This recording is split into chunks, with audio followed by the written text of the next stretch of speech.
منصور صاحب آپ سے ہی شروع کرتا ہوں، یہ بتائیے کہ ڈونلڈ ٹرمپ صاحب کی پوسٹرنگ مسلسل تبدیل ہو رہی ہے، گراؤنڈ ریئلٹیز کچھ اور نظر آتی ہیں، دنیا کچھ اور کہہ رہی ہوتی ہے، ان کے پوسٹر مختلف تبدیل ہوتے رہتے ہیں۔ اب انہوں نے کل جو حملہ کیا ہے ایران پر، اس کے بعد ان کی ٹون چینج ہے، وہ کہہ رہے ہیں کہ ایران کو پتھر کے زمانے میں دھکیل دیں گے، پھر وہ کہہ رہے ہیں کہ ایران رجیم کے صدر نے ان سے درخواست کی ہے کہ جنگ بندی کی جائے، جس پر وہ غور کر سکتے ہیں۔ حقیقت کیا ہے اس وقت مشرق وسطیٰ میں، خاص طور پہ ایران میں؟ جی بہت شکریہ جی۔ جہاں تک تو ڈونلڈ ٹرمپ صاحب کے بیانات کا تعلق ہے تو میرا خیال انہیں خود بھی یاد نہیں رہتا کہ انہوں نے صبح کیا بیان دیا تھا، شام کو وہ پھر دوبارہ سوشل ٹروتھ پر آ ٹپکتے ہیں اور ایک نیا بیان جاری کر دیتے ہیں۔ ابھی جو ریسنٹ بیان اس وقت جس پر بہت زیادہ ڈسکشن اور ڈیبیٹ ہو رہی ہے،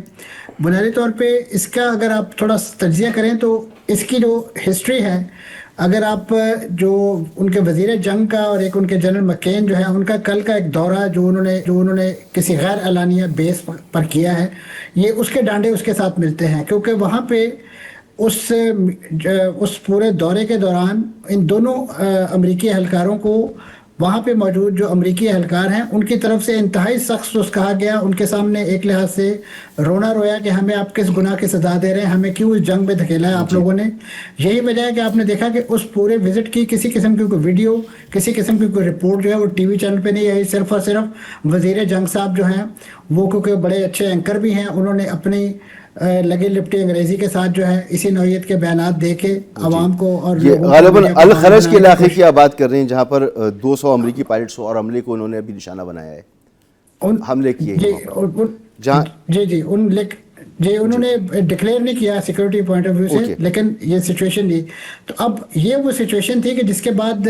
امریکہ کے لیے اس جنگ کے اندر اپنے آپ کو مزید رکھنا جو ہے وہ محال ہو گیا ہے۔ یہی وجہ ہے کہ انہوں نے اب ایسی بے پرکی اڑائی ہے کہ مجھے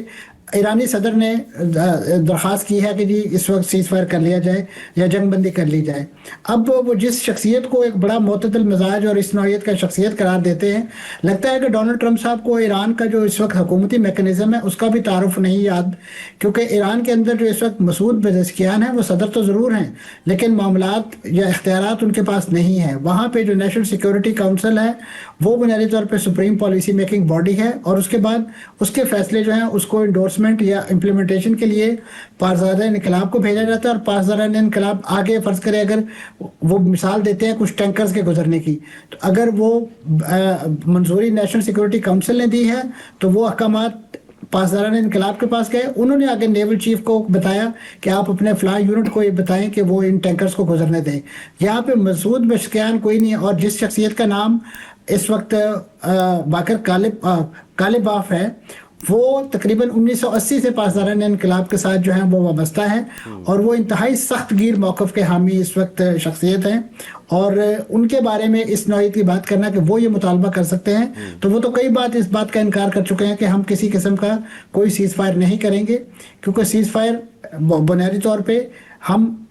لانگ ٹرم چاہتے ہیں، ہم یہ نہیں چاہ رہے کہ ایک سیز فائر کیا جائے پھر 6 ماہ بعد امریکہ کو کوئی نیا بہانہ ہاتھ آ جائے۔ تو یہ بنیاد ہے جس کی بنیاد پہ اس وقت، اور اب آپ کو دیکھیے کہ ڈونلڈ ٹرمپ صاحب کی اوسان اس قدر خطا ہوئے ہیں کہ انہیں اپنے